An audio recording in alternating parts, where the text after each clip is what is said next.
All right, so another beautiful day.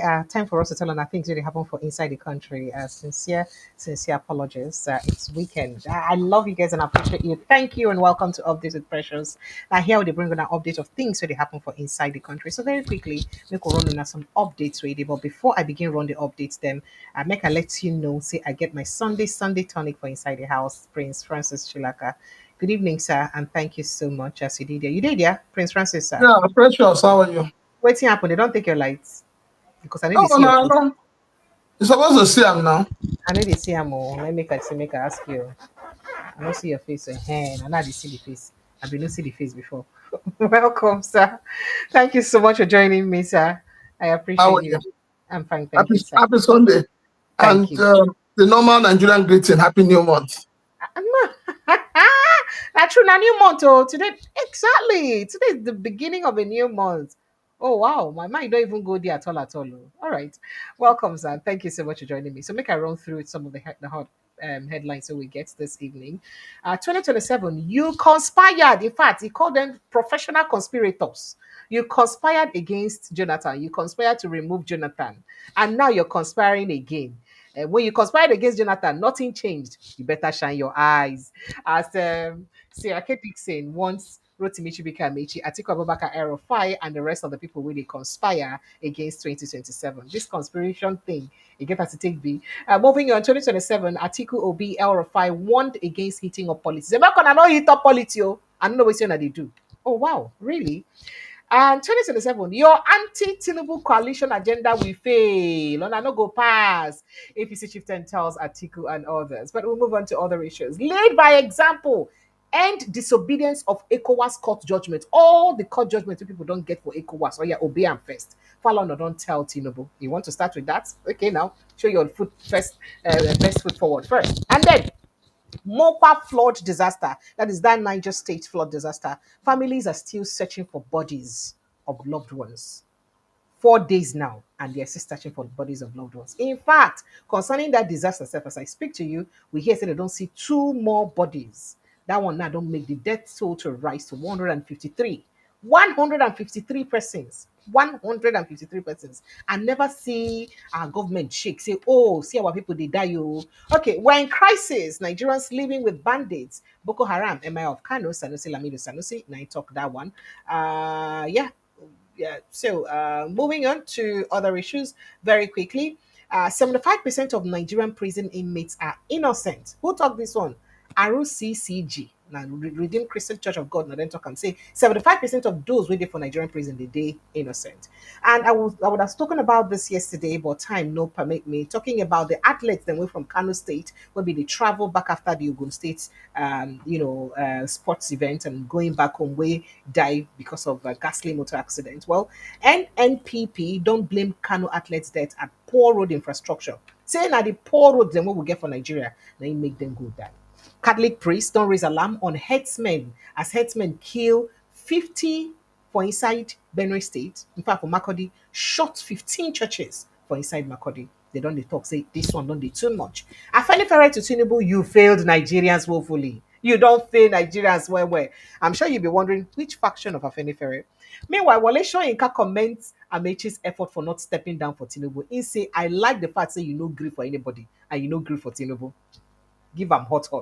Now, and then former environmental minister under Buhari resigns from APC in Nasarawa State. So if you're familiar with Nasarawa State politics, you know say people don't they look at the Nasarawa State governor. Say though say in the member of APC, but it is silent for waiting get to do with whether or not it is support President Tinubu. It no follow for those who endorse President Tinubu. In fact, APC at some point don't tell them, say, okay, choose your battle. Are you for Tinubu or not? This one way you no agree declare support. Now where it be say some politicians under or where they with them don't the camp. What's next? That's what people would say.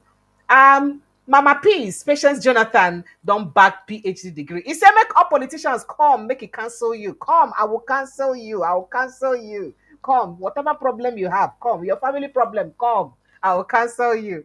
We'll go look at that conversation. There are all these and more. Now, wait till we go touch lights this evening for inside the show. Make we just begin start one by one. In fact, if for good, well, we could start with Mama Peace, Matana. So that I know go there like so we need to start with good story now.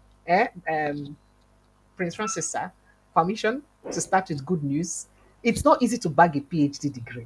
It is not easy at all at all. Oh, by the way, I'd also love to let you know that the Akwa Ibom State Governor, I won't get you that video, but it did a bit too lengthy. It don't charge all the local government people then say, hey, and now I go know na faith. And now I go know who loyal and who no loyal. Now why don't they leave PDP? Now I go know who loyal. Make I see what you on a good do now why don't they leave PDP? You don't charge them. Meanwhile, react to waiting get to do with in daughter issue. And I'll also let you know that reaction. All right. So let's get started with Mama P's story. As Dame Patience Jonathan, wife of former president of Nigeria, Goodluck Jonathan, has earned a Doctor of Philosophy degree in psychology, guidance, and counseling from Ignatius Ajuri University of Education. Now, this is as she used the occasion to inspire Nigerian women and youths to embrace lifelong learning. Say, it dey good though, make una embrace lifelong learning because it is very important. In fact, she even went as far as stating that there is no age that is too much for you to go back to school. Any age where you go back to school, it is okay. That if she, then Patience Jonathan can do it, any other person to go feed do am.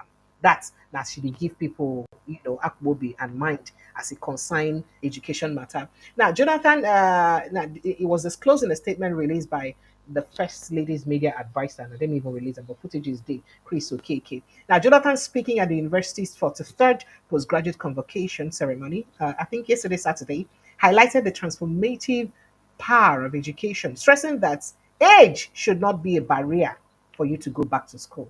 She said, I feel that no age is too late to achieve your academic dreams, whether you are young or old. If I can do it, you self can do it. Eh? If I say you self, you understand. I believe that even in retirement, you are not too old to go back to education. She had quite a lot to say. Then we go straight to other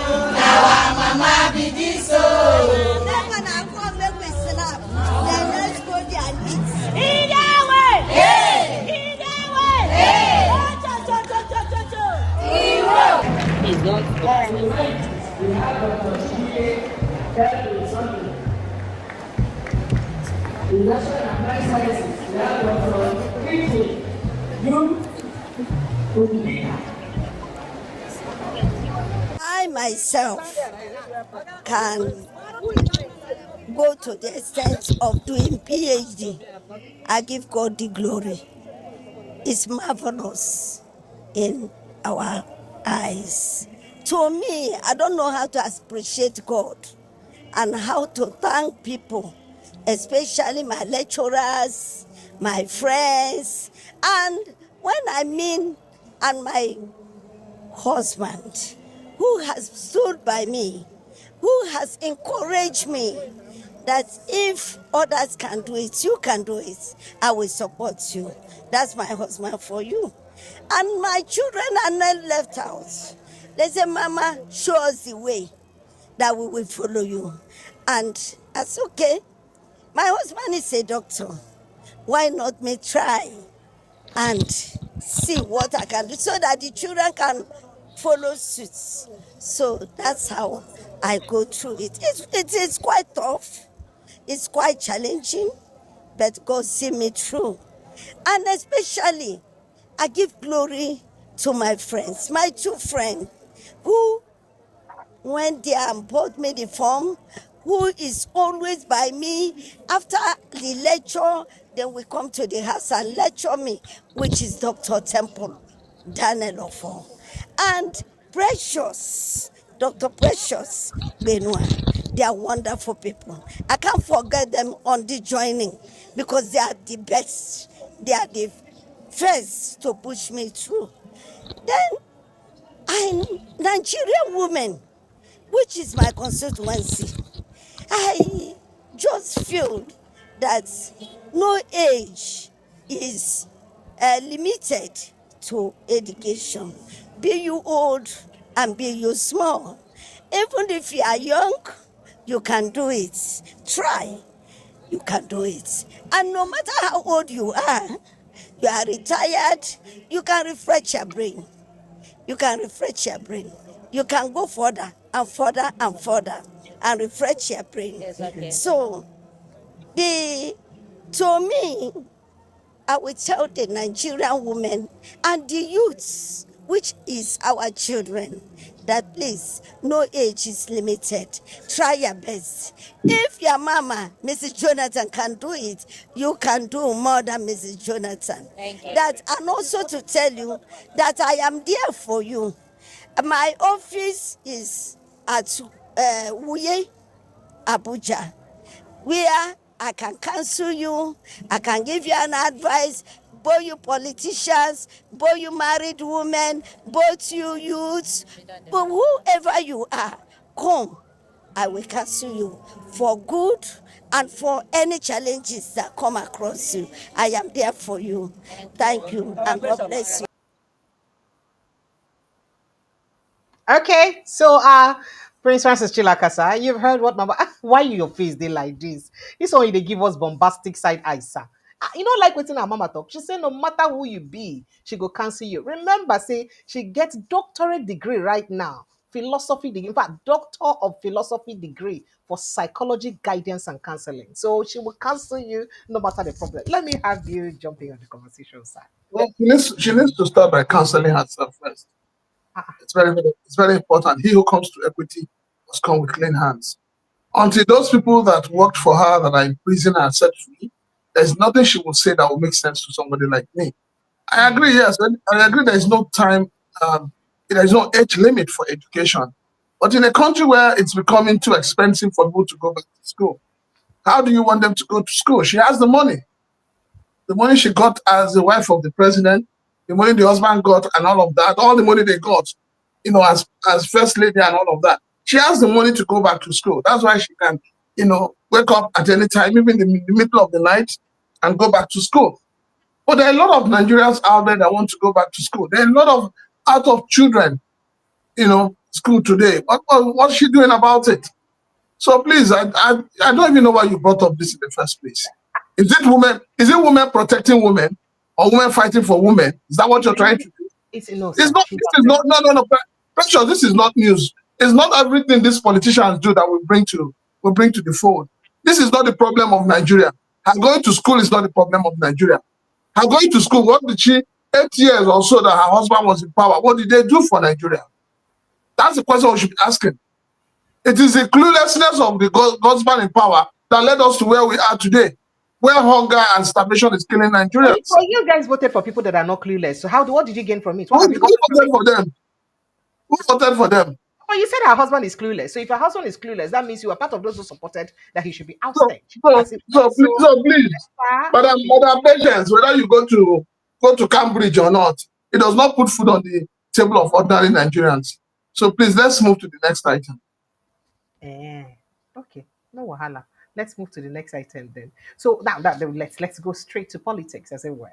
As a former governor of Bayelsa State, Seriake Dickson has handed a subtle warning to leaders of the new political coalition. I'm sure you know that there is a lot of politicking going around and recently. In fact, this statement was made yesterday, or he gave that advice yesterday when they attended I think Rotimi Chibika Amichi's 60th birthday event. Now, um, you do know that there is a coalition, and you have the likes of former Vice President Atiku Abubakar, ex Rivers Governor Rotimi Amechi, former Kaduna State Governor Nasir El-Rufai, amongst others. Now, top politicians across the country gathered to celebrate the 60th birthday of Amechi in Abuja Saturday.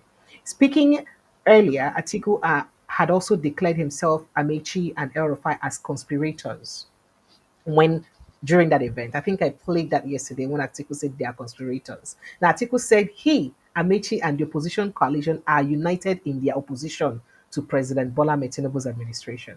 Now, in response, Seriake Dickson warned his political colleagues to be mindful of the choices they make, adding that their past conspiracy and coalition against Goodluck Jonathan, which removed the People's Democratic Party and Goodluck Jonathan from office in 2015, has not favored Nigerians. So if you recall, you do remember that Atiku Abubakar was a member of PDP in 2015 and left PDP for In fact, they even formed the new PDP, the NPDP then. And Amaechi was one of those who boasted and said, I go commot, I go end your political career, because of the issue he had with Jonathan and the wife at that time. So Atiku left, and of course, El Rufai was also somebody who served under the PDP as an FCT minister. So all those people left and formed what we have as a now APC. Now he said, when I came in here and climbing up here, I've seen a lot of you, and as my brothers said, or my brother said, there are a number of you who are expert conspirators, reacting to what Atiku Abubakar said, who know how to assemble coalition and then take out government, as you did to my party in 2015. And when you did so, particularly to a clueless government, what you called them then, so-called, now, 11 years down the line, we thought that there would have been no weaponization of poverty and that all the challenges of Nigeria would have been gone. But here we are again. The only advice I can give to you people now is what? Shine your eye. Because if you don't shine your eye, this particular coalition, if you know work. But let's see. There are a number of you who are expert conspirators, who know how to assemble coalitions and then take over governments as you did to my party 2015. And when you did so, particularly to a clueless government, so-called, now 11 years down the line, we thought that there would have been no weaponization of poverty and that all the challenges of Nigeria would have been gone. But 11 years down the line, here we are, assembled to still bemoan the fate of our country. And the only advice I can give, not being a professional coalition builder and conspirator, as some of you are, is that this time, shine your eyes. As you build coalitions and conspire, shine your eyes. All right, Prince Francis Tilakasa, why do you think he had to advise them to shine their eyes? You remember a lot of people have said that. A lot of people don't talk, say, Jonathan, Tinubu no be Jonathan, no. If una fit succeed against Jonathan, una fit no succeed against Tinubu. So why you think, say, do you think that may be one of the reasons why people will hand that advice? Well, I first and foremost, I would want to congratulate Amaechi on his birthday. And I pray that as he adds a year older, he becomes more wiser, becomes more patriotic, and becomes more, ready to serve the ordinary people of Nigeria. I would also want to congratulate Atiku Abubakar for having the courage to admit that over time they have been conspiring. Yes, it's not easy to admit something that you have been doing. But I'm happy. Why I'm happy with what he said is that it is when you come to equity with clean hands that you can do something reasonable. I think that to a large extent, maybe Peter Obi is influencing all the members of the coalition because they are beginning to speak the truth to power. Yes, they are beginning to speak truth to power. So I think that what is playing out is that the fact that they are realizing that it's not about them.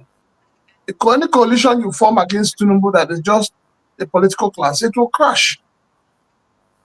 It will crash because a lot of politicians in Nigeria don't have what I call the staying power. They don't have staying spirit.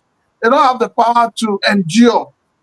They don't have the power to suffer 1/10 of what the ordinary Nigerians suffer. And if you notice, it's playing out in all the political parties. When they decided that they were going to use SDP, what happened? Overnight, crisis came into SDP. They said, okay, we'll use ADC. Before you know it, that would is having crisis. Labor already has been settled. They have baptized labor with crisis. So that is why it's asking them to shine their eyes. So that the shine their eye means that amongst them, they must also look out for their traitors. They must look out for those who will betray them, and they must look out for those who are planted by the APC to destabilize them. So I'm happy that he's talking. I remember, was it sometime last month, he had a small altercation with the Senate president. Yes, So he has been speaking out, and it shows you that the opposition in Nigeria, they're beginning to wisen up. They're beginning to open up themselves. And the only way you can become a formidable opposition is when you speak truth to power, not when you speak English in the morning, in the afternoon you're speaking Latin, in the night you're speaking French, and then in the morning you are dining, morning afternoon you are dining with PDP, in the night you are dining with APC. So you follow them in the morning to form a coalition. Then in the night, in the dead of the night, you are with APC trying to, encourage them. So I'm happy he said that. And yes, it's proper for them to shine their eyes because they are dealing with a more vicious and calculative politician. They're not dealing with somebody who didn't know how to use power. Bola Tinubu knows how to use power. Bola Tinubu is power drunk, and he has gotten the power. And I keep using one analogy for you. I say it is easy to give a cup of water to a monkey. To get back your cup becomes a problem. And people will say, oh, on the other hand, you say a monkey is very clever. A monkey is very clever. The cleverness of a monkey is because the trees are close together.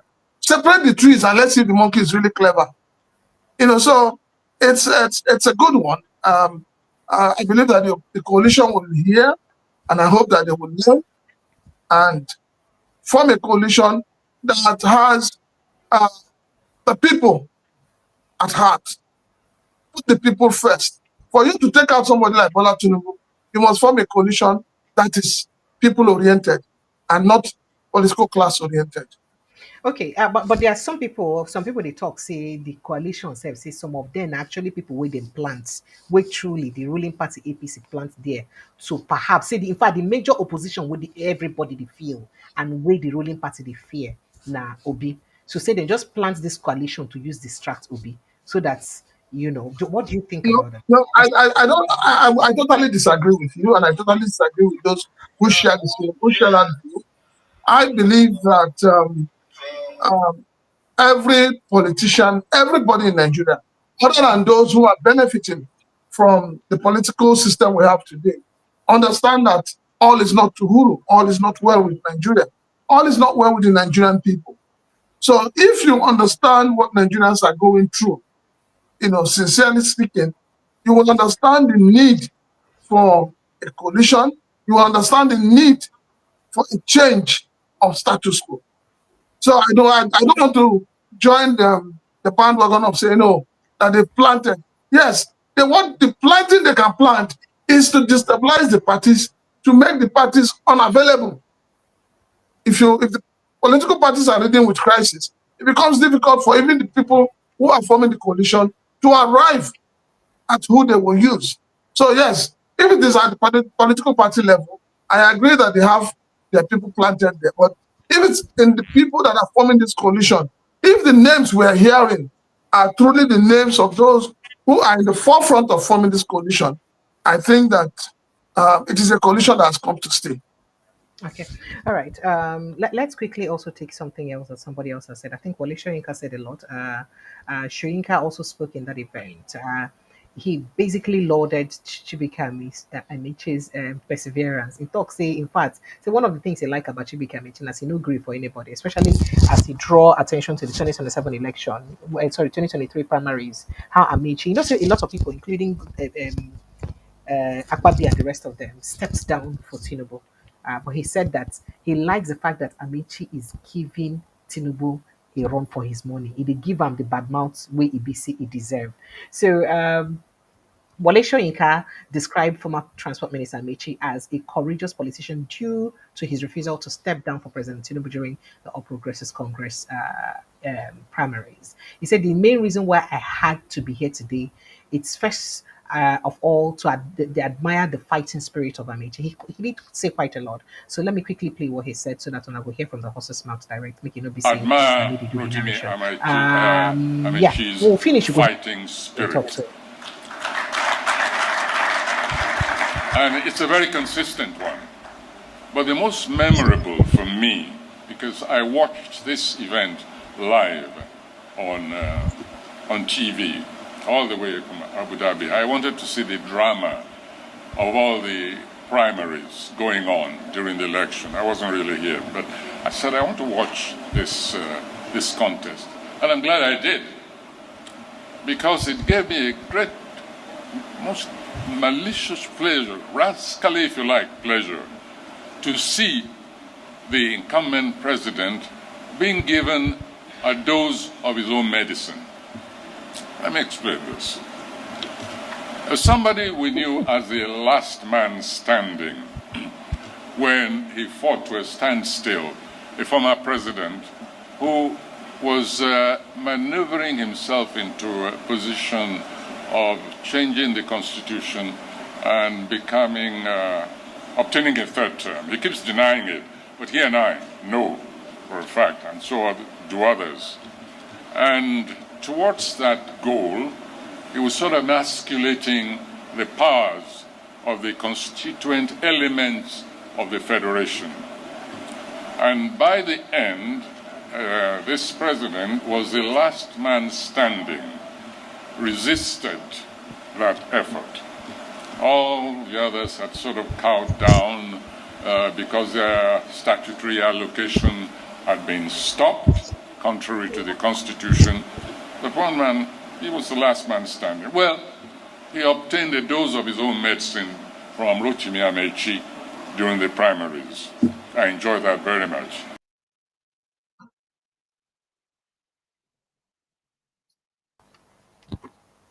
All right, Prince Francis Chilakasa, you've heard what Shoyinka had to say.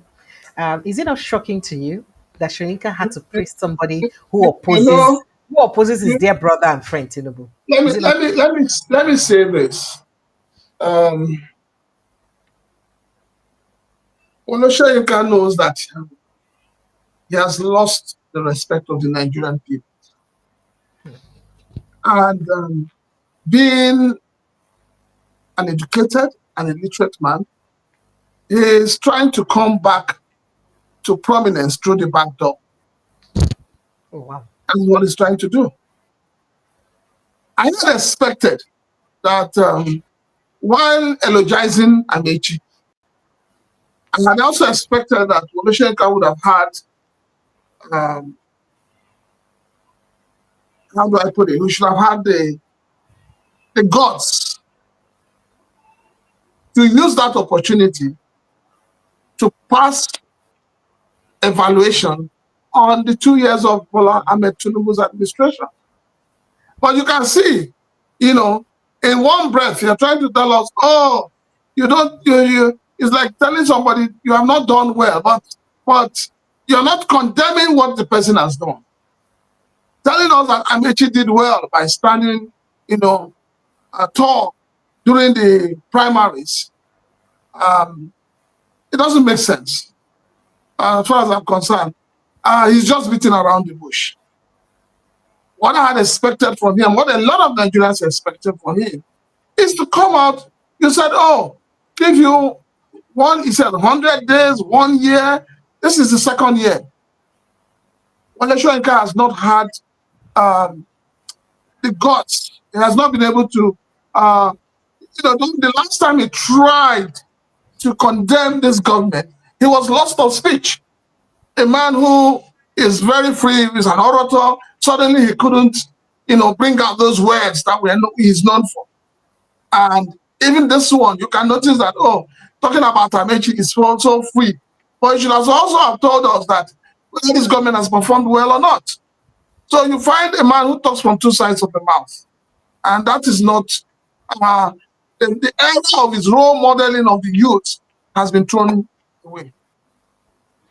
Okay, so let's quickly take a listen to what Atiku Abubakar said. I think I passed this message across yesterday, just to remind you what Atiku said that informed Seriake Dickson's reaction.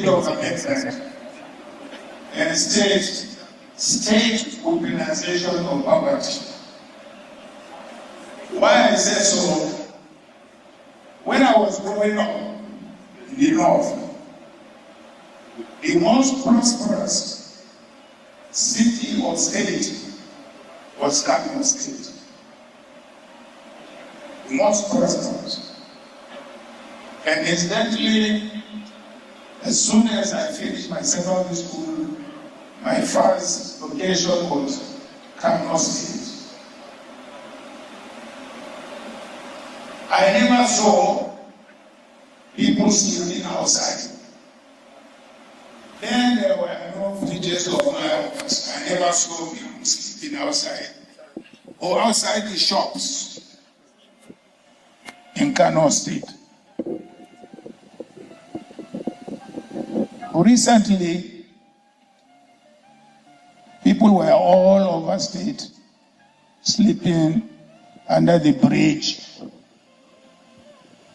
on the streets, who were driven out by poverty and insecurity. There is a state agency in Kano responsible for providing succor to such people. And they started doing their work and enlightening people and removing people from under the bridges and outside on the streets. What happened? They were called to Abuja and they were told to stop it. That is why I said I wanted to amend the topic of today to add state weaponization of poverty.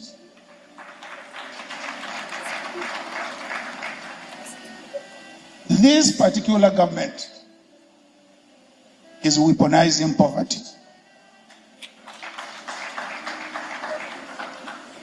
You may call me a conspirator, you may call me anything, and that is why we are in this alliance, to make sure we don't allow them to continue weaponizing policy. Of course, one of our star conspirators is Governor of Bayelsa Amaechi. Therefore, we are here to wish you many happy returns of the day, and we will continue to conspire with you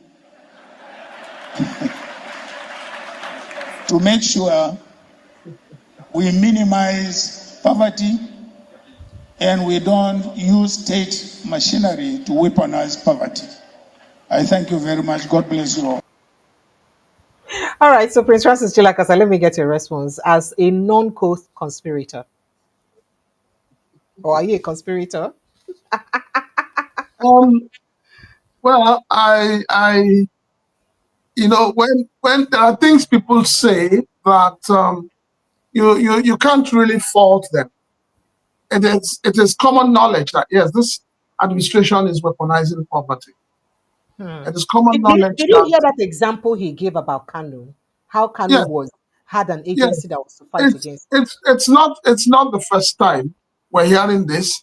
It's not the first time we're here. You see, when you talk about this whole thing, I remember when you started, you were talking about the Emir of Kano, saying that bandits, Boko Haram, were not living with them. Absolutely. And it is frightening.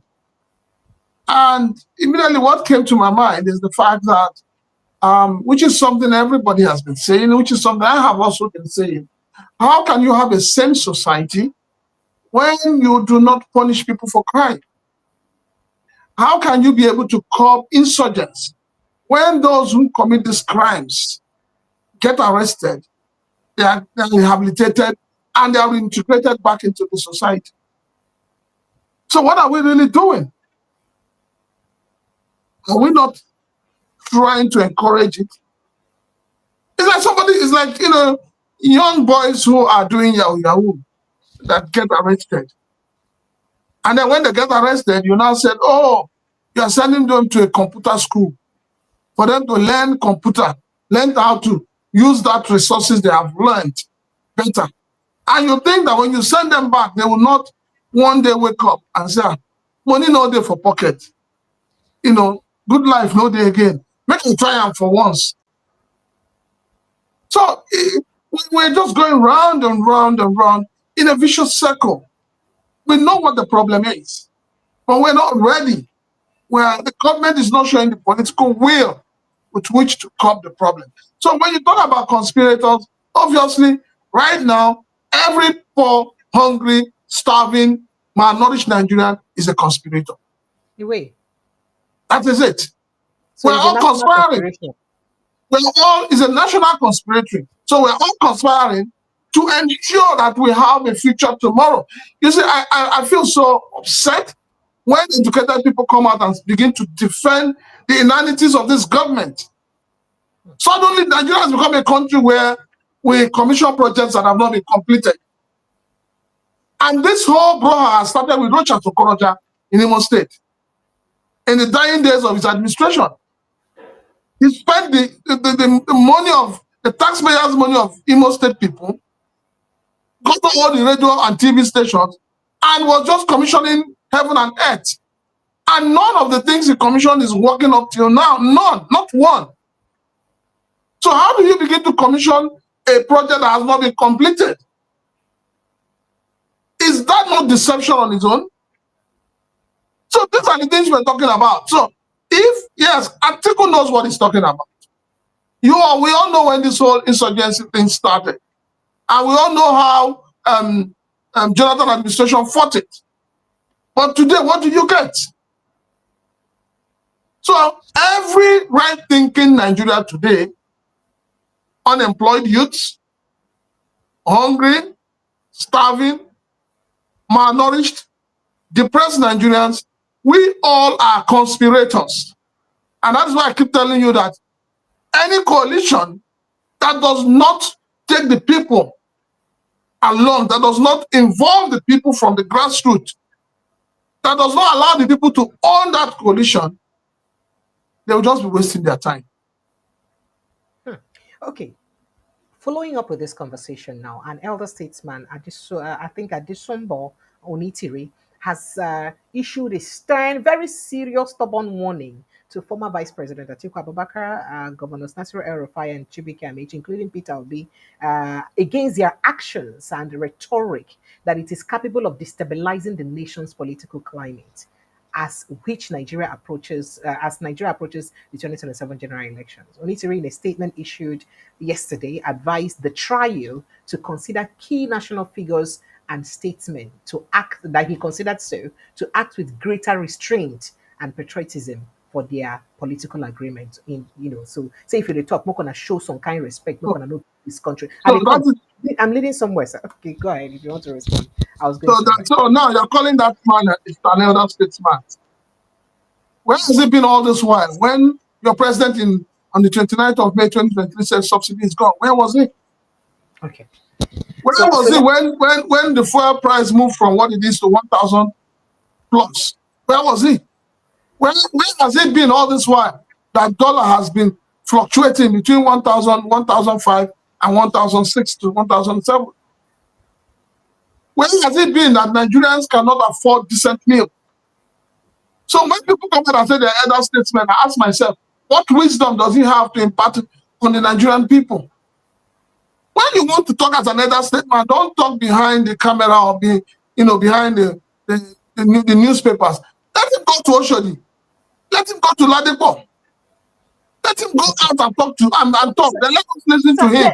Let me quickly drive home his point. So he did mention that, as quoting him, it says, as one of the original Democrats who risked our lives during 1993-1994 struggle against military rule, we cannot sit idly by while some politicians create openings for anti-democratic forces to exploit.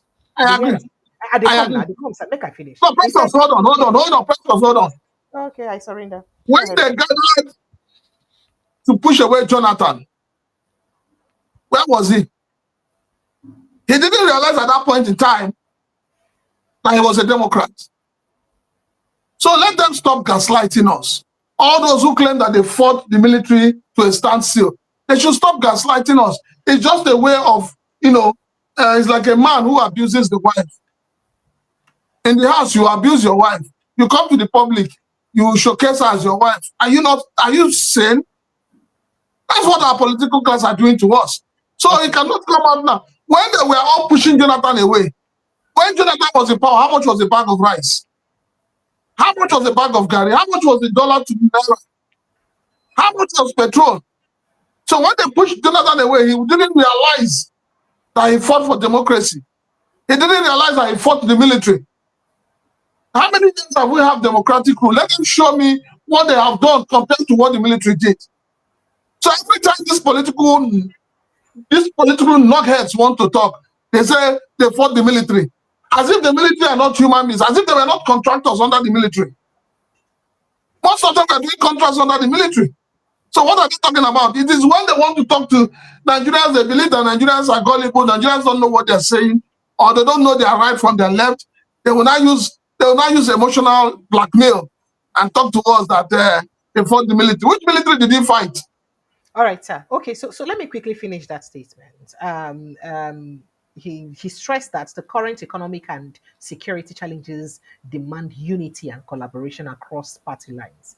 He urged both the All Progressives Congress (APC) and opposition leaders to set aside partisanship and work together for the benefit of the Nigerian people. Quoting him, he says the federal government is making efforts to address the inherited economic and security issues. He said they inherited. You see, this is where I got where I Let me finish no, now. hold on, calm down. I'm here you this night.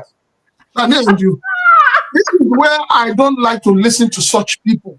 Okay, I'm sorry, sir. Where was it inherited from? Was it inherited from PDP? This is the same party in power, the same ideology, the same philosophy. So where was it inherited from? If he feels that it was inherited, he should have had the boldness to tell us that Buhari's regime was a colossal waste. That is how an elder statesman talk. You don't talk from two sides of the mouth. You don't try to paint something red that everybody knows is white or green. No. If he wants to say that they inherited, he should have been bold enough to say that they inherited it from the same party, and that the man who held the mantle of leadership before Buhari was a colossal failure. Then we don't know how to address it. We don't know that an elder statesman is talking. So you can't come and tell us it was inherited. Where was it inherited from? From the moon? So please, this moon should stop gaslighting Nigerians. Okay, sir. All right. So can I finish the statement now? So he said, where did I stop now? Okay, let me continue. He said the federal government is making efforts to address the inherited economic and security issues since taking office in 2023. What is needed now is cooperation and not division. In fact, he particularly criticized Atiku's reported move to seek intervention from an American court to disqualify President Bola Tinubu for the 2027 election, describing it as unnecessary and unacceptable to most Nigerians. Now, if you would recall, it's not Abubakar Atiku. You know that there is a particular court, a law firm that, in fact, the law firm talks say they won't write a CSU. They won't give them make court give CSU order of mandamus. Say make them make sure say they revoke President Bola Ahmed Tinubu certificate because of say waiting. Say the O level where you use get admission, the credentials where you tend to use get admission to the school, they know they valid. If you remember, their major complaint at the fact say he say attend government government college Lagos Abi and say he graduates for 1940 thereabout 1970.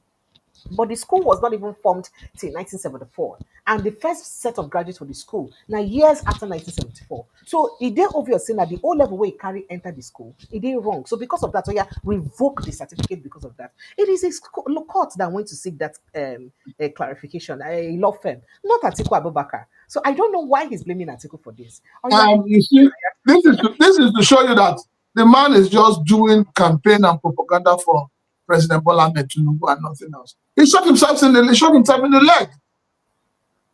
And that is the thing with telling lies. When you're telling lies, you look for another lie to cover the first lie you told. He started as somebody, he started like a typical narcissist. Oh, this one, no, that one. But we know where he's going to. So at the end of the day, he couldn't even stomach it. He couldn't hold himself. He couldn't respect that old age. He couldn't respect that eldership he claims to be. And what did he do? He became partisan. He became tribalistic. He became myopic. And that is the problem with our so-called elders. Some of our elders don't deserve to be called elders. So what is the business when you're already reading a Riot Act? What is the business with the Riot Act you are reading and the fact that people want to know who their president is? Is there a crime to that? People want to know who is President Bola Ahmed Tinubu. Is that too much to ask for? And then all of a sudden, in his mind, the law firm is Atiku. You see how he betrayed himself? Okay, but there's a response already because Sanusi Lamido Sanusi already responded to stuff like this. As the Emir of Kano, Muhammad Sanusi, has warned that Nigeria is currently in crisis. Sanusi said Nigerians are currently living with bandits and Boko Haram. So he said, according to Sanusi, he said, for all those who are saying we have to be careful before we get into crisis or into a crisis or heat of the politics, he said, please wake up because we're inside the crisis already. We are living with bandits and Boko Haram. We are already there. We are already in crisis. It has already happened. The question is, how do we get out of it already? Sanusi also blamed leaders for the multi-dimensional poverty in Nigeria. Okay, make I let you answer them if you won't answer them quickly while we move on to other conversations. No, but you see, this is also where people don't like Sanusi. Sanusi tells you the way it is. Love him, hate him, he will say it. I remember very vividly well that Sanusi is one northern leader that has taken swipe at the north. Yes. Is one man that has really told the north what they should hear, the northern leaders. It's not a matter of gathering yourselves and calling yourselves a Northern Elders Forum, otherwise consultative. No. It is a matter of saying, how do we get our young people in the north educated? How do we get them exposed? How do we get them aware of their environment? If the northern youths are educated and exposed, the way that DPO was killed would not have taken place. But you can see the barbarism in them. They're living a barbaric life because the leaders in the north, to start with, are the ones encouraging it. What do they do? What do the leaders in the north do? They send their children abroad to school. They live in beautiful houses in Abuja, or they live in their state capitals. They're not bothered about the people, the ordinary people. Call them Kalawatas, call them Almanjari, call them whatever. They are not bothered. And this comes across the entire country. Yesterday, I was going for a walk with my son, and we saw, if you see these women, there were almost about 100 of them, tatteredly dressed. And what were they waiting for? They were sitting in front of one politician who wants to contest local government chairman. Yes, they were just sitting down. Well, you can see them with all their voters card and everything. They were just, you see poverty in this women's bed. Up to the point that my son was asking me, Daddy, why are these women sitting here this early in the morning? And what is the politician going to give them? He's going to probably give them 5,000 naira, give them 2 cups of rice, 2 packs of noodles, and all of that. So that is the kind of life the political class want the Nigerian people to live, to depend on them for daily sustenance. All right. So, all of this, when you talk of us living with Boko Haram and bandits, it still boils down to the way we are trying to pretend. Your son is a thief. Admit your son is a thief. Let the police arrest him. Let him face the law. No, in Nigeria, your son is a thief. He must be the MD. You must make him the MD of a bank. Your son is a thief. He must be a minister. Your son is a thief. He must be a pastor. Your son is a thief. He must be an imam. Because we have lost value. We have lost moral value in this country. So Sanusi is right. These are same young boys who are out there kidnapping people, killing people at will, and you don't punish them. The system does not punish them. The system will come back and tell you, oh, they have repented. Suddenly, they get possessed by the spirit to kill, the spirit to harm, the spirit to rape, the spirit to kidnap. And then when the spirit leaves them, they become normal again. And you believe that we're going to have a sane society? We can never have a sane society. All right. So now Seriake Amaechi, while speaking yesterday, blamed this incidents of insecurity firstly on poverty. He said when money they voice hand, they need to think of say make they go commit crime. Say that when hunger don't they not be everybody go feel endure hunger to talk say make I dey wait when I go feel get better thing to do when hunger they mama you. So say some people when hunger catch them, they defeat to do anything at all to use it, and some them waiting make insecurity, they thrive more when hunger they. But APC now, so now waiting make they need to form coalition to command the government. But APC don't reply, then talk say on a coalition no go work. Say why on they waste on a time? He don't even call all of them. Say don't waste your efforts to go and do coalition because President Bola Ahmed Tinubu will never. If that you have failed, you cannot win him. And they said instead join forces with President Tinubu on his renewed hope agenda. How you take see that statement to APC makes sense? You know, when you say APC, it's not APC that is speaking as a party, it's individuals within the party. Yes. And these are people who are benefiting. When you are an individual and you understand the suffering of the people, you understand what people are going through. I am telling you, when you want to talk, you will apply decorum, you will apply wisdom. But unfortunately, those who benefit from a crime will never see anything wrong with that crime. And that is the reality that we're faced with.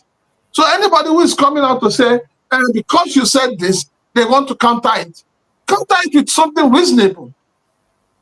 The man has told you the truth. There is unemployment in the land.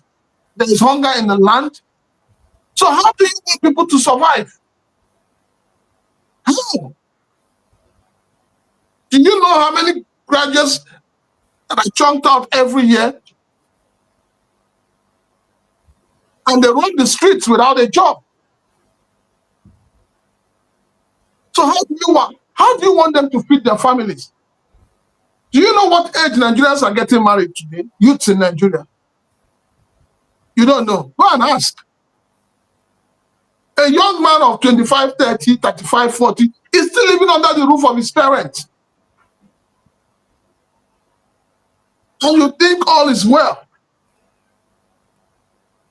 A lot of marriages are broken up today, not because there is no love, but because the man doesn't have money to feed the family. A lot of our young girls have gone into prostitution, into hookups, because they want to survive. A lot of our young boys are going into rituals because they want to survive. So Amaechi is right. And it looks as if there's a systematic angle to this whole thing. Hold the people down. Make them poorer. Make them hungry. So that we can continue to rule over them. The whole definition of democracy no longer applies in Nigeria. You don't know what democracy is without you practicing it. Between you and I, precious, how much are your senators earning? A governor will serve the state for 8 years. And he receives, what do you call it? A package that a civil servant that has worked for 35 years can never get. We know some of our governors who are still collecting salary from their states.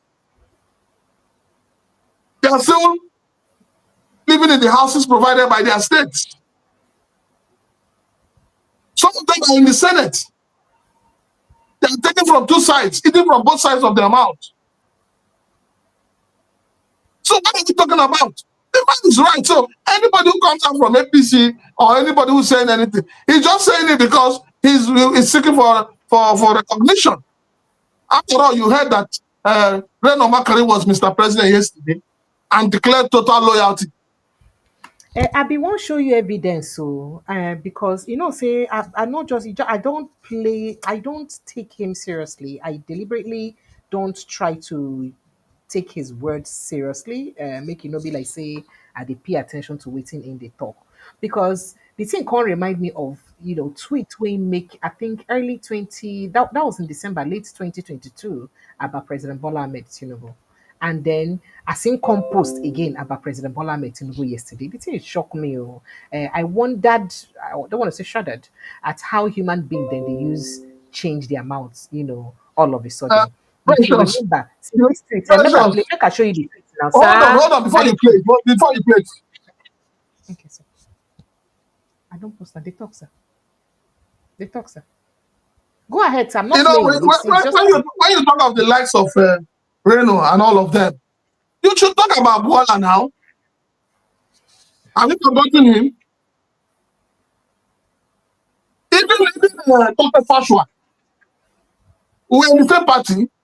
I know what his position was with APC.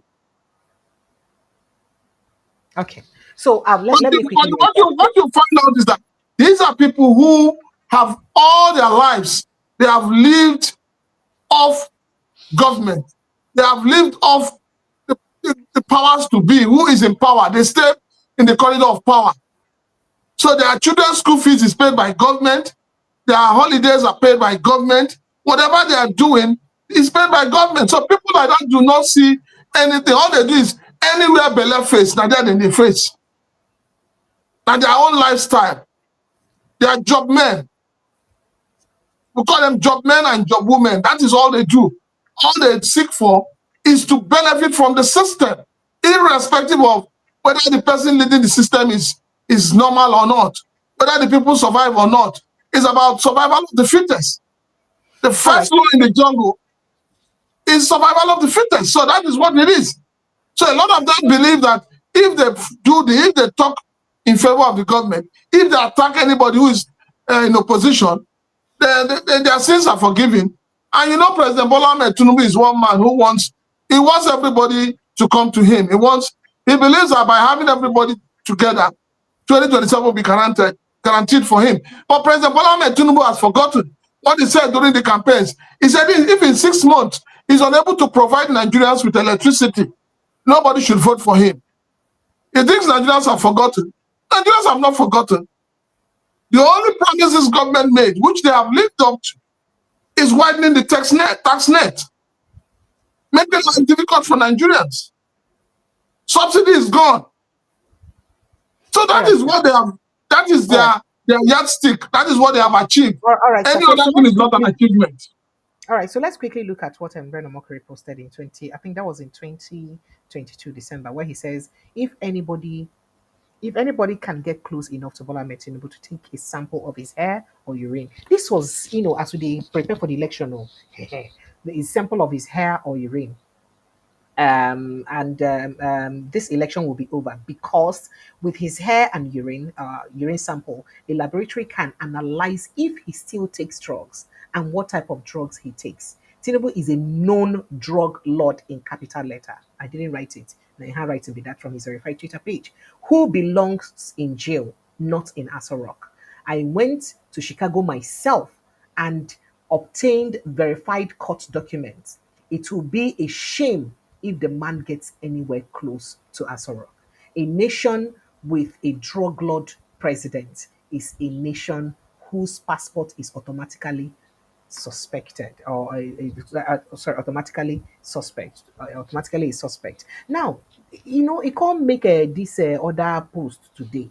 The same, I can't they look the thing hand in hand. How the thing use juxtapose. You can't put this one up today now with the same picture. You can't put the picture of him and President Tinubu. I met with President Bola Ahmed Tinubu today, and reaffirmed my full, unequivocal, and unwavering support for his renewed hope agenda and the goal of making Nigeria a better place for all Nigerians under his presidency. By the grace of God, may your may okay. My prayer is for his presidency to last for another 6 years. And then he went all and all and all. I beg, no vex. How people they use change weather like that, like like how it take happen? Can you There help are us people explain, sir? who are perpetual liars. And I wonder how such people bring up their own children. We have a lot of them in this country. Redo is there. Wala is there. Your brother is there. Which of Wike. them, sir? I get plenty Wike. brothers. Okay, from cancer to malaria to cancer. Wike is there. So these are people who have nothing. They have nothing to offer this country. All they know how to do is let us attack whoever is going to be president or whoever is contesting the election. And if the person wins, they change mouth. Redo has no shame. With all Okay, sir. respect to him, he has no All right. shame. So let's quickly move to another conversation, very quickly, if we can, because these get to do with leadership and the quality of people who they keep for leadership. Because human rights lawyer Femi Falana-San don't urge President Tinubu to demonstrate leadership, lead by example, Oga Chairman, by ensuring that Nigeria complies with the judgment of ECOWAS Court of Justice. Now, Falana spoke while reacting to remarks made by Tinubu during his the 50th anniversary of celebration of ECOWAS. I think that was that held at the Nigerian Institute of International Affairs (NIA) in Lagos. It was reported that Tinubu chaired the occasion, and of course, he spoke very authoritatively. He praised the regional body's commitment to democratic norms, citing institutions like ECOWAS, like the ECOWAS Parliament and Court of Justice as key pillars of accountability and people-centered governance. And then I Falana say, hey, accountability. Well, I disagree with you. So Falana is saying that no. So with due respect, the ECOWAS leaders have failed to uphold democratic norms and the rule of law. Hence, the region continues to witness unconstitutional change of government because it's not that they do the right thing, they follow the topple on them.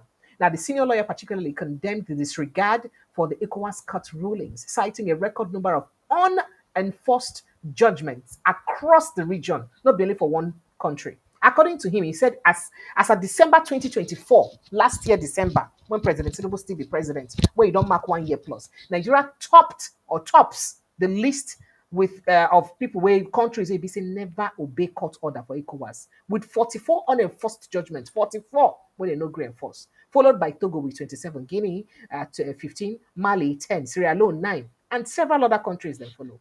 Now, followed further, pointed out that the irony that several former heads of state, including I think Charles Taylor of Liberia, Laurent Gbagbo of Cote d'Ivoire, Boni Yayi of Benin, Mamadou Tanja of Niger, and Blaise Campara of Burkina Faso, who once ignored the court ruling, later turned to the same institution to protect for protection of their human rights after leaving office. That is the people where be say once disobey these court rulings, now come back later, make the institution help them for their own human rights protection. Now in 2014, Nigeria designated the Attorney General and Minister of Justice as competent authority for enforcing ECOWAS court judgment. It is embarrassing that Nigeria, under President Tinubu's leadership, maybe through Muhammad Buhari leadership too, as chairman of ECOWAS, is leading the list of number of countries will never ever obey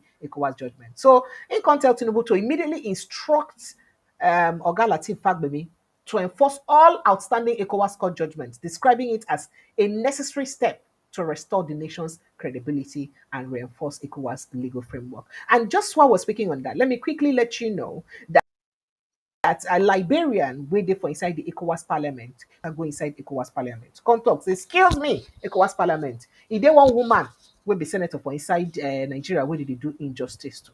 They see them as oppression and all of those. We don't know what the ECOWAS Parliament go sit down on top of the matter and waiting they go talk on top of. But do you see Nigerian government considering saying that them be the people who don't carry in attach and go court, obeying anything will come out from ECOWAS? Does ECOWAS still exist? Oh yeah, they just do 50 years for Lagos last week, When sir. Now what's make president Burkina Faso and Niger Mali? and Mali left Burkina, when they left ECOWAS, they exposed the corruption within the regional body. That was what they did. So if a regional body that cannot punish its members So how do you expect anybody to respect that regional body? So we just have a regional body where they gather, drink coffee. It's more like an old man's club. So as far as I'm concerned, I'm one of those who do not. I do not hold. ECOWAS. I do not see them as a real organization that should be respected. Okay, sir. Because those who are those there themselves, they are not even respecting judgments in their own countries. Yes. So how do you expect them to respect judgment of a regional body? How many judgments have our own president in this country obeyed? Starting from the time of Obasanjo down to Buhari and Bola Tinubu. How many have they obeyed? So when you cannot obey the judgments in your country within your own territory, how will you obey the one from outside? Because if you don't obey it, who will enforce it? All right, sir. So there's something that confuses me, and this is really troubling, really. And I thought we should mention this since we're talking about Africa.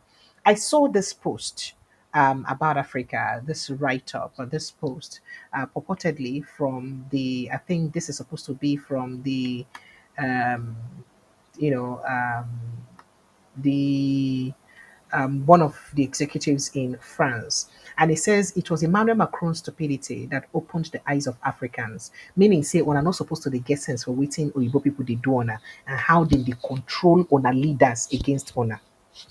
That's what it means. He said one thing is certain: if France loses its colonies, that is the people where they colonize, that is all this Burkina Faso, Mali, Niger, Cote d'Ivoire, and the rest of them live now. Our children and grandchildren will go to Africa in search of their livelihoods. Immigration will change direction. That is, say, if France lose their hold on these countries now, say now French people now go they come Africa now they find within they go chop and say immigration will change. Now, them now go to come here, they beg us. Immigration will change direction. Macron needs to go or France will suffer. Europe needs to unite to fight this new African vision from Mali, Niger, Burkina Faso, and other countries will follow suit. Say if they fight these three countries, we don't start this vision of we want to make Africa great, make they need to chop our money again, make France need to use us anyhow. Say if they fight these three people and they stop them, then the rest people we won't do them. The rest leaders they no go try them again. If one of the push goes down, the others will abandon the vision. Africa has no history. Therefore, Africa cannot run the world. Now, so former French economic minister, I think Fiorel Burton, now waiting a talk. Now, it did very painful. Say this, now the mindset the so-called colonialists get about Africa, their leaders and its people. Is it that our leaders are oblivious of this mindset? They no, say that waiting the people them way, then they play into their hands, they think about us. And then what role are they playing to liberate their people? To make sure say their people get a bit, human living. How is it that we live in a continent or country where we say our own leaders they join forces with people them where ordinarily we're supposed to get money from to oppress us? I beg, I for like me put hand inside it. So do you think any leader in Nigeria would actually have the balls to face, these Oyibo people them? Understand the same people they blame this and then be the reason for most of the chaos and crisis way Africa and Nigeria they face. Precious, how many factories they work for this? How many factories they work for Nigeria? Let us start from that. Do you know the amount of minerals that the Chinese are moving out of this country on a daily basis? Do you know? You don't know. What stops the federal government to say, build your factories so that these extractive minerals can be useful in our country? So as you extract the minerals, but build the factory here, make we Simple. use them. No, they carry and go your country. Precious, So that we can export from here to your own country. Precious, we export cocoa from this country in several tonnages. I beg, how many chocolate factories in Nigeria? They will export cocoa to Switzerland. They will not manufacture the chocolate and send back to you at their own price. Why is it that we do not have extractive industries in Nigeria? With all the money we dey borrow, why we no fit afford to build factories? The money they borrow to you is to blindfold your leaders. Now, from that money your leaders they borrow, and then they chop from, and the corruption. How can you, as an organization, loan money to somebody for business? You're not monitoring the business. You don't have an oversight function over the business. The money will just fizzle out into the system, and they will come to borrow more, you will give them. Are you not a criminal organization? Is that not criminality? So they know what they're doing. Who have you ever seen that goes and borrowing to dash people? You not get money, precious. You can't go borrow money from, say, one bank like that. The bank give you loan of, say, 20 million. You collect the loan. Instead of you to put that loan into production so that you can be able to recycle it, employ people, pay back the loan. You carry the money, they dash people. You say they do palliative. What is the common sense? So unfortunately, anybody that comes up with this Pan-Africanism gets eliminated. And that's the number of right now for these three leaders. The number of leaders in Africa that have been killed because they want to liberate Africa, there are too many of them.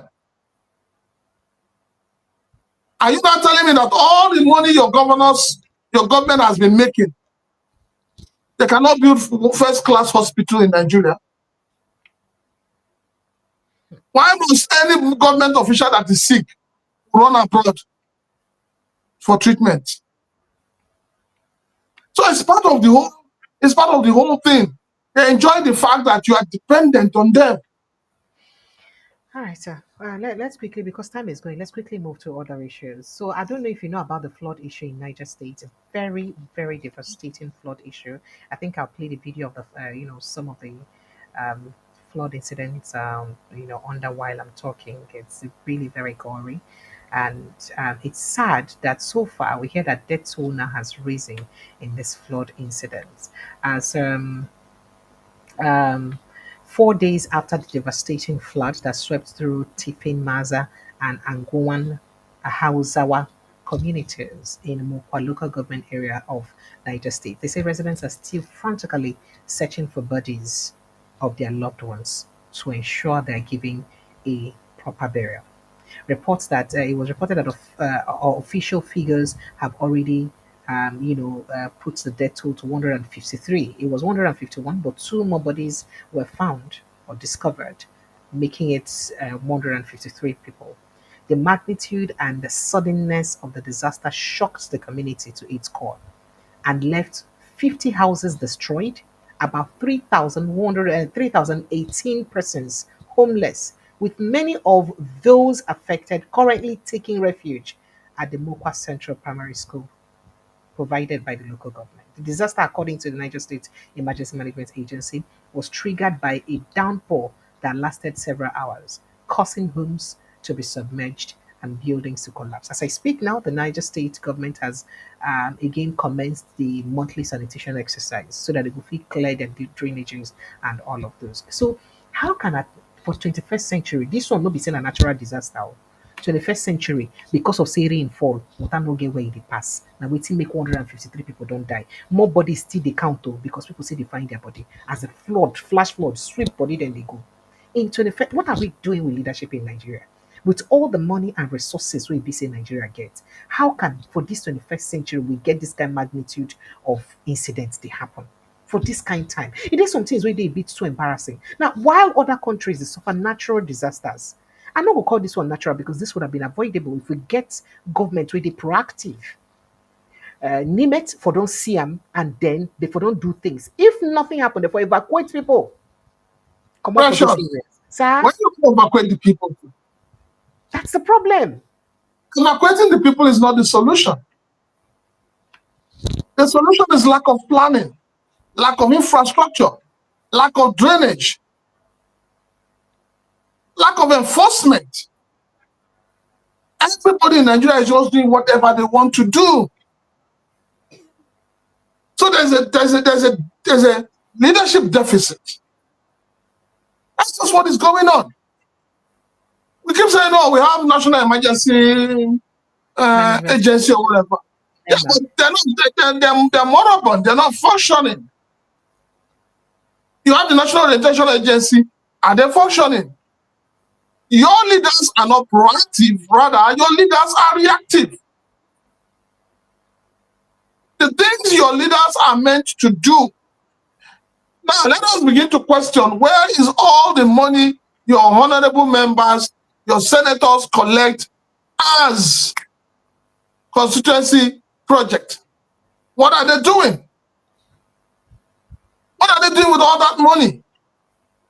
So a situation where you have your senators who will embark on their own project, the state government will embark on their own project, the local government will embark on their own project. At the end of the day, nobody gets anything done. So if we're looking at it this way, for me, it's just because of lack of planning. See, the Lagos State government is constructing road, drainage and all of that in Amuwodofi. This is something they started a few months back that we expected that by now, because of the rainy season, they should have finished it. No, the project has been abandoned. They have made the situation worse than it was before. They just dug up the whole place and abandoned it. So because you don't have motorable roads, you don't have drainage system, you find people driving their cars on roads that are not good, but government will ask you to pay for roadworthiness. So the government is only interested in taxing and taxing the people. We are not seeing the dividends of democracy with the government. So if the Niger State government had planned well, have done proper drainage system, you won't have this kind of situation. You won't have people losing their lives, like animals. It's painful. This is really sad. My heart goes out to all those who have died. But do we ever learn? Now, speaking about dying, Hold remember, on. Our leaders don't learn. Once this flood goes down, they forget it. You only hear them talk about it when it becomes another year. They begin to shout, "Oh, flood is coming." And then people will say, "Oh, if you are living there at certain level, you should go away." Where do you want them to go to? Where was government when those houses were built? So it's all about planning, it's all about vision, and it's all about ensuring that the right thing is done. But because of the corruption in the system, the right things are never done. so speaking about planning, remember the athletes then we leave Ogun State from the um, uh, sports events where they go to for Ogun State and then back home we get accidents. Yeah, so the National Sports Festival events where you say they go attend the gateway events where they go attend for inside Ogun State. Now they had an accident, quite a number of them. I think 20 Kano athletes were involved in that issue. Now, NNPP, they talk say na poor road infrastructure. Na in cause am. Again, we dey talk about road. The reason I dey raise this issue be say APC talk say for 4 years of President Buhari administration, say use and build infrastructure and say focus on roads. Because they be the make mouth say one of the major roads where APC do, say PDP no gree do Lagos Ibadan road for a long time. They just dey do am for mouth, and then come complete am. But now they joined and completed it. They built second Niger Bridge. They did quite a lot. Since 2015, they enough for us to don't build enough roads we could fit stop this kind of accidents them from happening. We make because of poor road network, human beings get to die. First of all, let me say condolences to send condolences to the Kano State government and to the families of those who lost their lives as a result of bad governance. That's what it is. Um, a lot of us have been saying that what is the wisdom in the coastal highway that this administration decided to embark upon when all the other roads are not functional, they're not motorable. What is the wisdom in it? So you find out that governments embark on projects that they will benefit from. Government, they embark on projects that they will financially benefit from, not projects that will add value to the lives of the people. If this administration had used all that money to fix all the roads first, don't you think that we will clap hands for them? We will say, yes, they've come to work.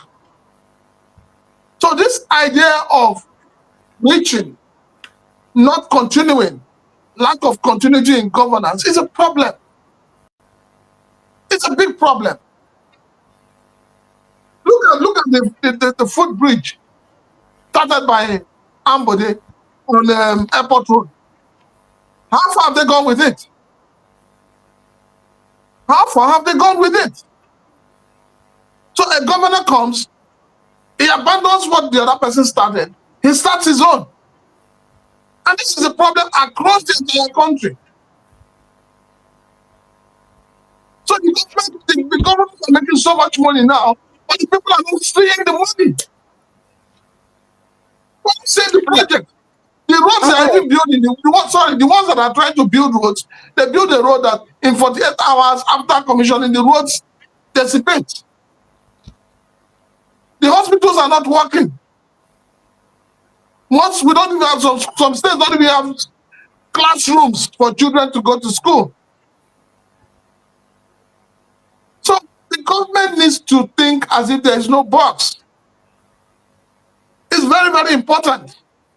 All right. So speaking about the government acting and thinking like there is no box, the Nigerian Catholic Diocese Priest Association, Makodi Diocese, they don't raise alarm again over continuous deadly attacks by armed herdsmen in Benue State. In fact, they have revealed that 50 people have been killed recently and 15 Catholic parishes have been forced to shut down in just 1 month, space of 1 month alone. I don't want to talk further because they talk about Plateau State and Benue State all the time. It dey make person heart the bleed when they talk. How long do we continue to cry over these issues over and over again? Waiting it make we no fit do something. This Benue State issue lasted for the entire 8 years of Buhari's administration, and it don't even gather more momentum for inside this administration.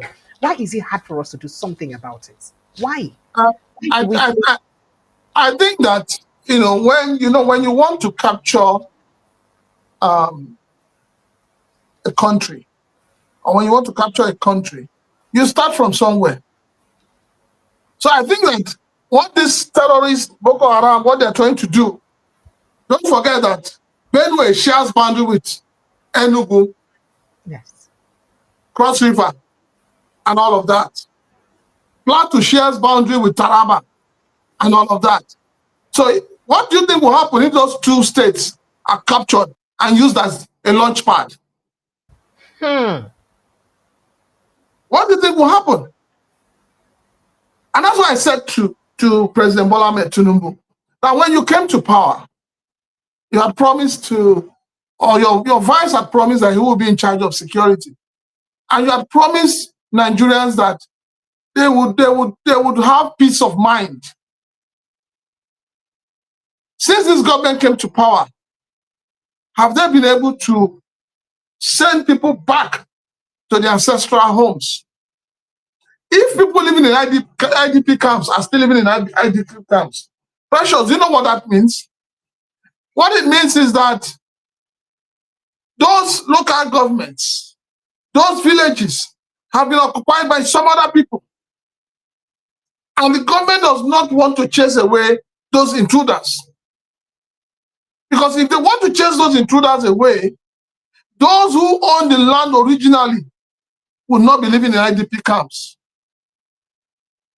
So, the issue of Benue, honestly speaking, I've tried not to get emotional about it, because the people of Benue saw Reverend Father Alia as somebody who would give them reprieve, as somebody who would show them the light like Christ. But unfortunately, what are they getting? They're going deeper and deeper into crisis. So I believe that what is happening in Benue and Plateau State is that these terrorists, they are looking for states that they can capture and use as a launch pad. And gradually, we're watching it, and it's happening. And that is what Sanusi meant when he says that the evil we are running away from is now living within us. He did with us like this. Speaking about evil, the Pan-Yoruba Sociocultural Organization of Socio-Political Organization, Afenifere, today, Sunday, they don't lament. In fact, they don't lambast President Bola Tinubu administration and renewed hope agenda. They say it has turned to a nightmare for Nigerians. Now, I don't know why we get different faction of this group. Afenifere, for inside the statement by its leader, National Publicity Secretary Oba Oladipo Olaiton and Justice Faloye. It talks say the midterm report of the Tinubu administration has shown that every human development and socio-political index has regressed. That is nowhere where you won't take look at. Everything don't fall. They say everything olule, it don't fall. It also accused the administration of engaging in massive propaganda, claiming false success. I be what small thing for remain and for play you waiting by another talk yesterday. But I will get an economist join me tomorrow. Make we touch light truly the gains, because by another yesterday talk saying go name over 100 gains of Tinubu renewed hope agenda. Over 100 gains. As an elder statesman, you too, Prince Francis, if you help me name like one or two of the gains, don't just tell me too much. One or two go reach. But then the Afenifere is saying that the Tinubu's midterm shows that every human development index you don't fall down.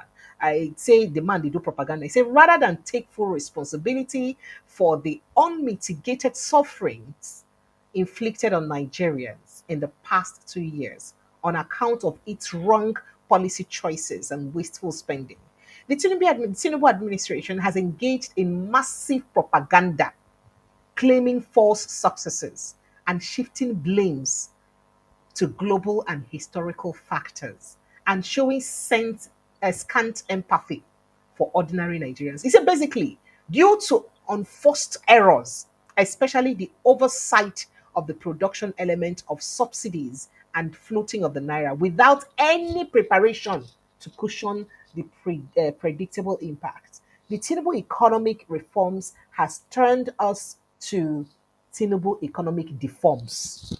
They talk a lot, but make I just leave her here so that we'll go answer Oga Akwa Ibom. The governor of Akwa Ibom State don't react to him picking things, so make I just leave her here. Make her pen Uh, down here. They talk a lot of things. So Precious, tomorrow, good. Sir, you know I why see I'm you. laughing? No, sir. I remember last week on your program, somebody from Afenifera came and said, "Oh, this government has done wonderfully well." This Say is actually the reforms go the take 8 reforms years is before you feel them. that the reform is making Nigerians to bounce rather than work. And the reform is making Nigerians so happy, so satisfied, so uplifted, that their spirit is so high that they are behaving as if they're in an evangelical renewals ground. Aww. And I remember what I said to you. I said, who is that faction? Are they Nigerians? Are they living in this country? So we need to begin to tell ourselves the truth. For me, the truth I want people to talk about is not about your tribe. It's not about your religion. The truth is, if I pinch you, Precious, Sir? and I pinch myself, that the same pain I will feel. The same blood when they run through your vein. Only say your difference be say your blood group go get different. But at the same color of blood, red. I never see us get green blood. If you want to say they are blue blood, I never see the blue. I think I say But, the blue blood. but you don't see blue, what you see is red. Ah, wow, okay. Sorry, sir. Yes. But you see, the truth of the matter is, President Bola Ahmed Tinubu understands. He knows that he has failed Nigerians. He knows that deep down. So everything they are doing is just packaging. President Bola Ahmed Tinubu cannot beat his chest and say that the 2 years of his government is better than the 2 years of Jonathan's government. You say that because we enjoy wasteful enjoyment. The 2 years of Jonathan's government, when you say wasteful, the whole essence why God blessed Nigeria with mineral resources is for the benefit of the people. He says everything on the land is for you. Use it. Take advantage of it. So, and that is the whole essence. That is why Nigeria is the country where anywhere you scratch, put seed, it will germinate. That is to show you how God has endowed Nigeria. All right, sir. So I want us to wrap up this by 10:30 in the next few minutes. Nigeria, God has blessed Nigeria. Let me finish. God has so blessed Nigeria that we don't even need to be praying for anything. We don't need to be praying. Because all we want, God has provided. The only mistake God made in Nigeria is that God has not given us good leaders. But God will not give you good leaders. It's like marriage. It is not God that gives wife. Now, man, they go find wife. Can they go show God? So Nigerians must realize that it is not God that will give you good leaders. No. It is you and I who will get a good leader and present to God. So that mindset of saying, oh, let us pray for God to give us good leaders. We're praying in isolation. That prayer is not prayer. We must fight as a people. We must be willing as a people to seek for good leadership. And when we get those good leaders, we present them to God to bless them. All right, sir. So very quickly, I'd like to let you know, say the governor of Akwa Ibom State, the governor of Akwa Ibom State, Pastor Governor Omo Eno, don't respond to a daughter tantrum concerning the wife death. So today, for inside interview, we APC newsmen ask him, they get a lot where you get to talk. For those of you who don't know, the pastor will be the leader of the governor of Akwa Ibom State come out, in daughter talk some things over the weekend, over the week last week, where he be in fact the video showcase over the week when the daughter talk a lot of things, where he be say she alleged threats to her life and the fact say her mama didn't use her as sacrifice. Say they use her mama as sacrifice. In fact, make I go play exactly how the pikin used talk am, and then we'll come back, go take response of the papa and then the way forward. Because apart from this response where the papa give, he still also mentions something to the people that way they lead them. Because he also talk to in local government, sorry, when they lead in local government people, chairman, they say, they look on her with one kind eye. If wanna betray me because I won't live on a party. But let's listen to Hi, the my rest of name the is Jane Ididionfort, in that SSA video to she the made. governor on health, safety, and environment. Daddy, I'll send this particular post to only you. Please, let us talk before this thing destroys. You cannot, I'm not a sacrifice. Mommy was, I'm not. Mommy was, I am not. If I give you few minutes, don't work. I've posted this to everywhere. Tell Grandpa, finish talking, talk to Grandpa. So they'll keep breaking and breaking. So, Grandpa, do you want them to kill us? So, Grandpa, do you want them to kill us? Oh, do you want them to die like my brother died? Do you want them to die like my baby brother died? Ask him. I want them to die like my baby brother. Good. Died. Hey, hallelujah. If I die today or my daughter dies, Akimini. If we die because God is exposing the truth, so be it. But my blood will not go scot-free. Please share this thing. I'm more interested in my life.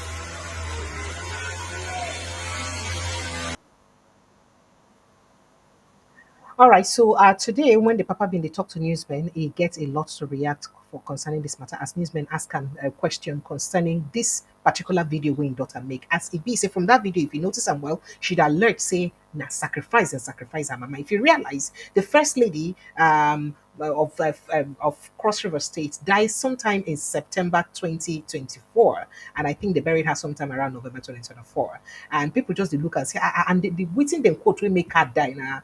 Waiting them, in fact, the sickness not too long, not too day. So people can't wonder. So people don't dey put two and two together. This one where they happen, this one where they happen. But here now, waiting it be say the pastor get to talk, say now because he said people, why this video they come on now where it be saying a political time. And I'm wondering, are we really in political time? Because this is 2 years into your administration. You never really do they will never they do election. So why are you calling this time political time? If this time a political time, that means any other time too will be political time. Oh yeah, make we hear waiting Oga Pastor talk jejely for inside the matter. The response when you give as The journalists video ask am making questions rounds within the concerning this social tantrum media wey the daughter. platforms with allusions to your esteemed family. Your Excellency, what's your reaction? We are in political times, and so you expect more of that. My family is intact. You can see everyone.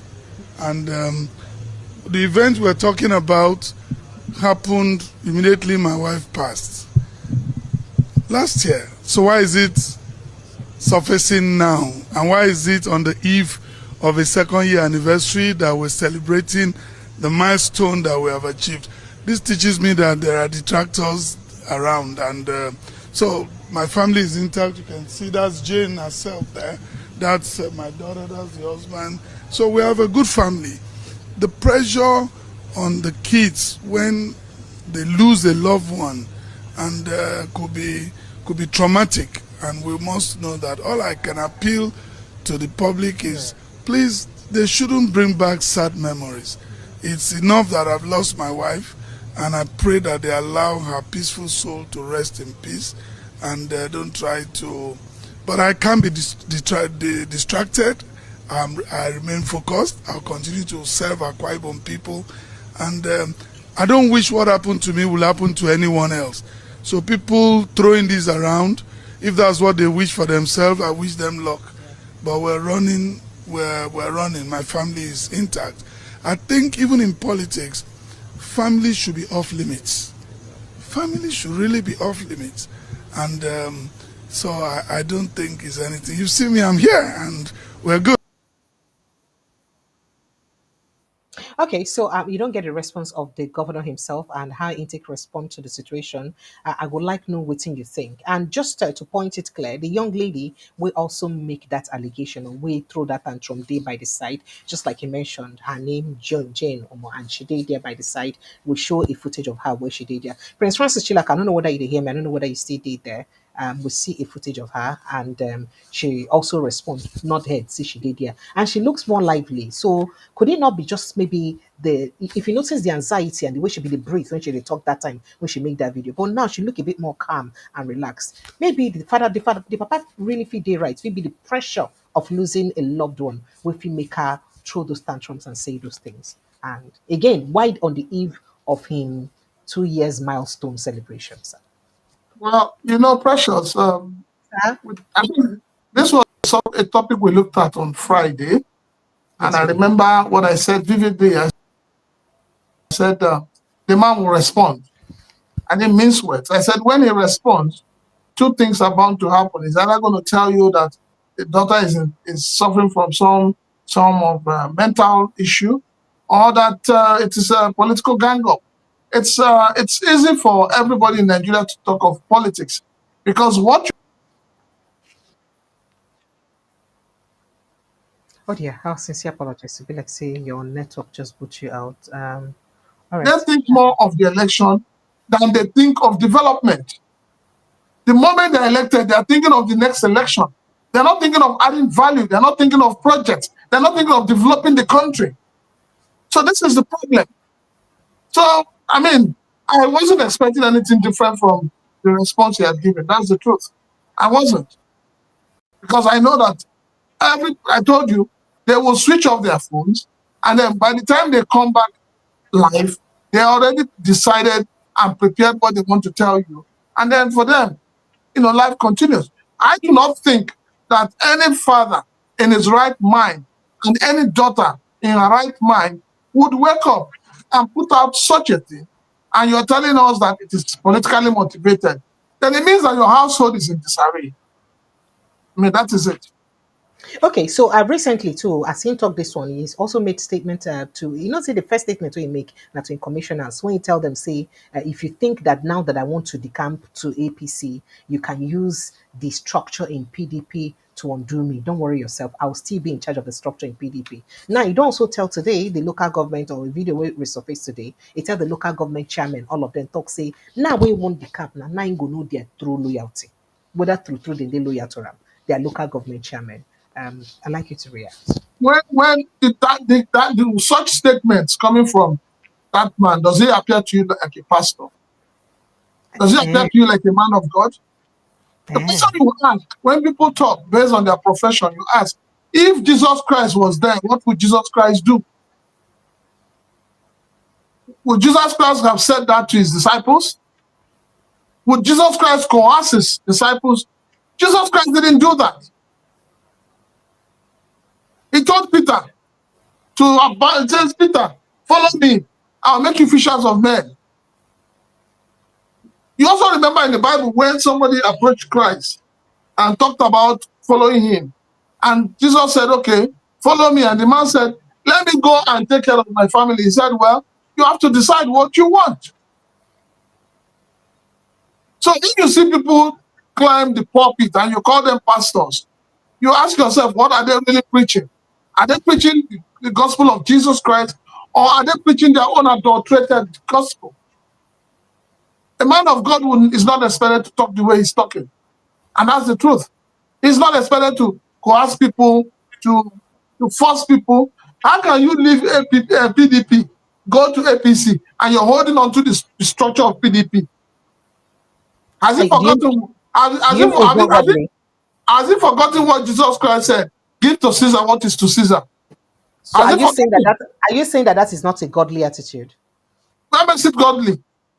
Okay. What makes it godly? The godly thing to do is that, see, this whole idea of people decamping and holding on to the power of the party that voted them is something we need to end. But unfortunately, the National Assembly will never look at it because they're also corporate. They're also culpable in that. It is this spirit of decamping that resulted in state of emergency in Rivers State.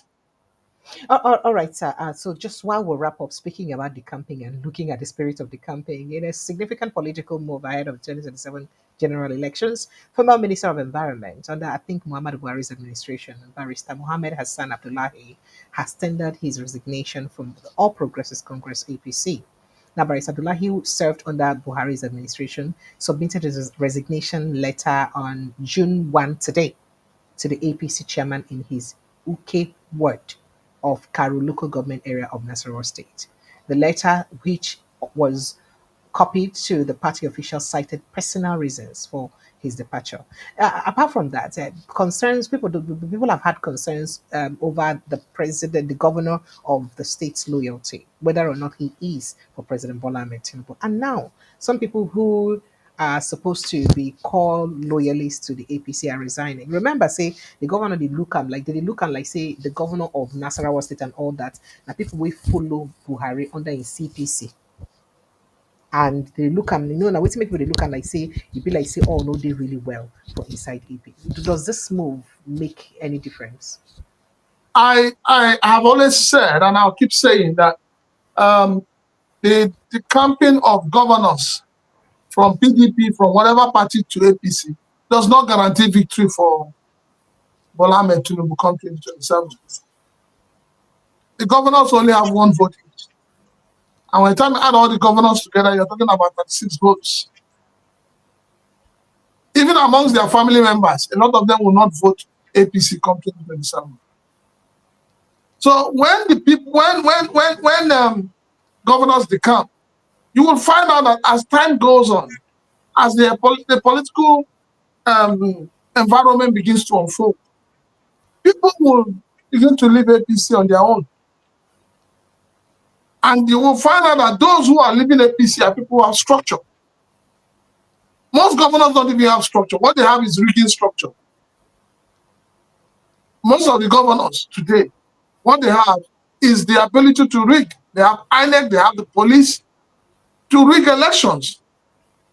If elections are truly free and fair in Nigeria, a lot of people will not be governors today. So I'm not surprised. I know that there's a conflict going on between CPC that partnered with ACN to make APC. There's a rift.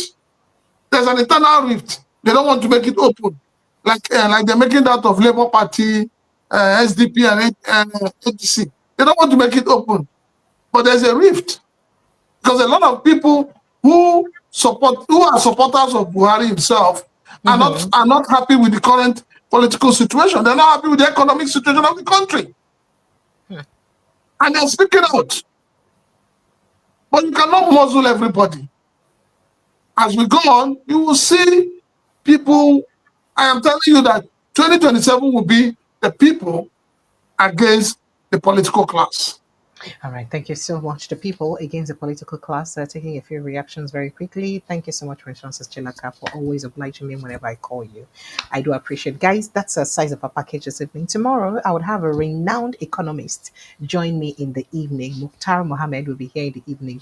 Make we cool down, x-ray the gains of the renewed hope agenda. It could be very important because why you're not saying 100 gains. We could look whether we fit count like 50. If we go halfway, we go don't try. So, and the economist is a blunt person. He says says it as it is. So he go join us to really put mouth for inside that talk. Please join us at 6:30 tomorrow evening. It would make for a great conversation. I look forward to you joining us. Prince Ross Chilaka, I can't thank you enough for joining us. Thank you so immensely for always supporting us. Your reward is on earth, is not in heaven, sir. You live long to receive your reward. Thank you so Let, much. let, let, let them follow me on my handle as well. Please, follow It's him there. like his village It's people. there. The way it is He's written there. he's a prince. By the way, they don't know you're a prince. Let me explain to them the reason why you have a blue blood. You're a prince. He's a prince. So please follow him like his village people. You know he's his village prince. Please follow him at just go to YouTube and go to at the Naked Truth 4025. 4025 the naked truth, and you see him there, and he the talk fire there. You don't want to see him in action. You want to see him in action, go there and jam him in action. Thank you, Prince Francis Chilakasai. I appreciate you. Do enjoy the rest of your evening. Wishing you a All right. successful and productive week ahead.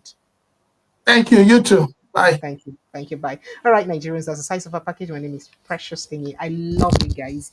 I appreciate your support and your encouragement. Kindly click on the subscription button if you haven't done so. It will be nice to have you subscribe. Follow us like a village people. Now, what are you waiting for now? Share this post and tell people where they share them to. May they also follow us like their village people. Drop your comment for everything we don't talk about. Drop your comment under here and like this post very importantly. Like, share, and follow us. I'll see you again tomorrow afternoon and then evening. And please don't forget to thank you so much.